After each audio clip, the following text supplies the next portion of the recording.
vidéo, on est actuellement dans la chambre, donc ça s'annonce boulot. La dernière vidéo que j'ai faite, c'est la vidéo sur mes vrais résultats. Du coup, est-ce que je passe en médecine ou pas? J'espère que vous l'avez vu parce que c'est important. Aujourd'hui, on se retrouve pour la deuxième partie des moyens mémotechniques. J'espère que vous avez vu la première partie. Si ce n'est pas le cas, allez-y. Parce que la première partie, elle est sur le premier semestre. Et la deuxième partie est donc sur le deuxième semestre. Ça va être une vidéo hyper longue, donc préparez-vous, ok?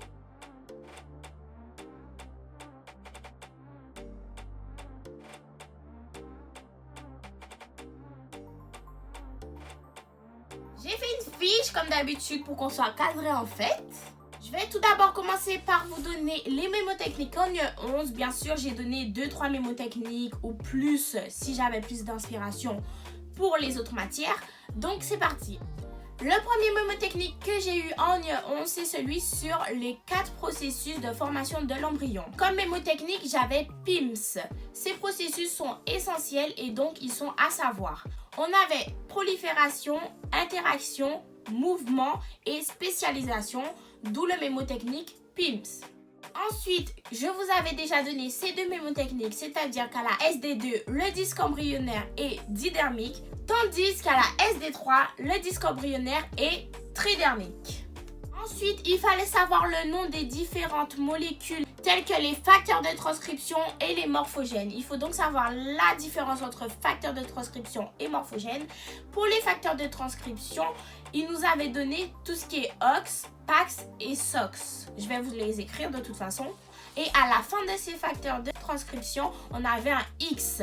Donc, tous les facteurs de transcription qu'ils nous avaient donnés se terminaient par un X. Donc, par déduction, les autres molécules n'étaient pas des facteurs de transcription et donc des morphogènes. On avait le FGF, le SHH, les BMP, on avait aussi WNT, c'est WNT.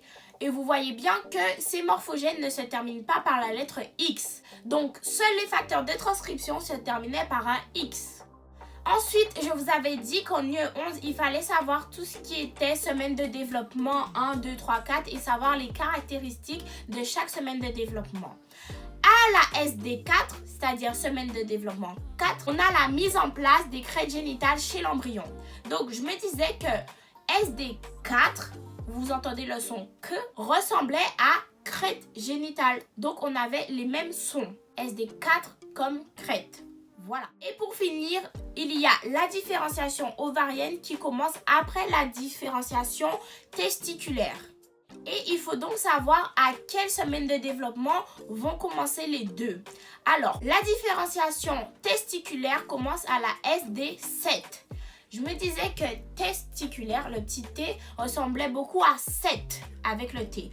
Tandis que la différenciation ovarienne commence à la SD8. Pour cette différenciation, je m'aidais de ma deuxième langue, c'est-à-dire l'espagnol. En espagnol, le 8 se dit ocho. Et comme ça commençait par un O, je savais que la différenciation ovarienne commençait à la semaine de développement 8, c'est-à-dire 8. Donc il y avait les deux O et c'était très très bien. On passe maintenant à l'UE12 avec tout ce qui est tissu, l'histologie. Il fallait savoir quels étaient les tissus obligatoires à congeler. Je vais vous donner l'un des mémotechniques que le tutorat nous a donné. Donc, il dit « Seuls les meilleurs travaillent toute l'année ». Le premier S était pour sarcome. Ensuite, on avait le L pour leucémie. On avait le M pour myélome. On avait le T pour tumeur cérébrale. On avait le deuxième T pour les tumeurs pédiatriques. Et on avait le L pour les lymphomes. Après, vous pouvez choisir des mémotechniques qui vous correspondent et les inventer.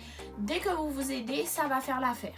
Ensuite, dans les muscles, il y a différents types de rhabdomyocytes. Vous allez voir ce que c'est. On avait plusieurs types de rhabdomyocytes et on pouvait les reconnaître en fonction de leur activité. Soit activité succinate déshydrogénase, soit activité ATPase basique. Les rhabdomyocytes de type 1 étaient positifs, donc on va garder le I, ok?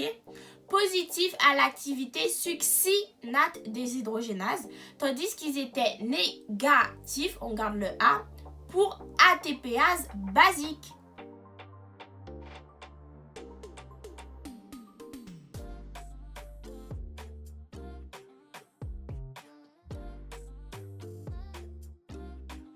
On passe maintenant à un mémotechnique très important, non seulement pour les PASS, mais pour ceux qui continuent dans les études. Il faut savoir quels sont les organes avec un mode de terminaison terminale des artères. Comme mémotechnique, j'avais 2C, 3R. Pour les 2C, je savais qu'on avait le cœur et le cerveau. Et pour les 3R, je sais qu'on avait le rein, la rate et la rétine. J'avoue que c'est pas le meilleur des mémotechniques, mais ça m'aidait. Je disais 2C3R et je savais direct. Pour finir avec l'UE12, on a le mémotechnique avec les éléments du corps qui n'ont pas de drainage lymphatique, c'est-à-dire où il y a absence de drainage lymphatique. Alors, on a la moelle osseuse, le placenta, les os, le cartilage, les dents, le système nerveux et la cornée. Donc, on a 7 éléments qui n'ont pas de drainage lymphatique. Pour retenir, j'avais comme mémotechnique Cinémore Cornelia, Oscar, place Denis. Donc, voilà, on retrouve les premières lettres ou souvent plusieurs lettres qui correspondent aux différents organes qui n'ont pas de drainage lymphatique. En UE13, on a tout ce qui est dérivation des membres avec un petit schéma. Je vais vous le mettre juste à côté avec les différentes dérivations. Donc, on a R, L et F. Donc, je me disais que le R ressemblait à right. Et right en anglais, ça veut dire droite. Et d'ailleurs, dans le mot droite, on a R, tandis qu'à gauche, on n'a pas de R, ok? Donc, dès qu'il y avait R, je savais que c'était à droite. Et lorsqu'on dit à droite, c'est à droite du petit bonhomme, pas à notre droite. Donc, à la droite du petit bonhomme, on a R. Ensuite, on a L pour la gauche et en bas, on a F. Et je savais que le F était en bas car je me disais au fond. Et le mot fond, comme les fonds marins, commence par un F. Ensuite, il fallait savoir la première hypothèse, la deuxième et la troisième hypothèse d'Einthoven sur les potentiels. La première hypothèse d'Einthoven sur le potentiel créé par le cœur en voie d'activation ou de restauration était un potentiel assimilé à celui créé par un dipôle unique. Donc, dans unique, on retrouve le mot 1 comme premier. Et pour la troisième hypothèse d'Einthoven, on avait les 3 points de recueil, c'est-à-dire le R, le L et le F, c'est-à-dire les 3 sommets qui correspondaient à un triangle équilatéral. Donc, on avait 3 sommets comme la troisième hypothèse d'Einthoven. Et pour finir avec l'UE13, je vous donne un mémotechnique pour la formule du nombre de Reynolds. La première formule du nombre de Reynolds s'écrit RE est égal à 2 ρV moyen multiplié par R sur la viscosité. Donc, comme mémotechnique, j'avais 2 paires verts visqueux. Comme en bas, on avait la viscosité. Pour la deuxième formule du nombre de Reynolds, on avait RE est égal à 2 ρQ sur pi NR. Après, ça dépend comment vous dites. Si vous dites que c'est un N, ok. Après, vous pouvez le dire aussi en grec. Pour la deuxième formule, on a 2PQ sur Piranha. Voilà. De toute façon, Piranha, c'était vraiment pour le pi, le R et le N. De toute façon, étant donné que c'est une multiplication, vous pouvez changer de place les lettres. Mais dans tous les cas, on avait 2PQ sur Piranha. Voilà. Passons maintenant à l'UE15.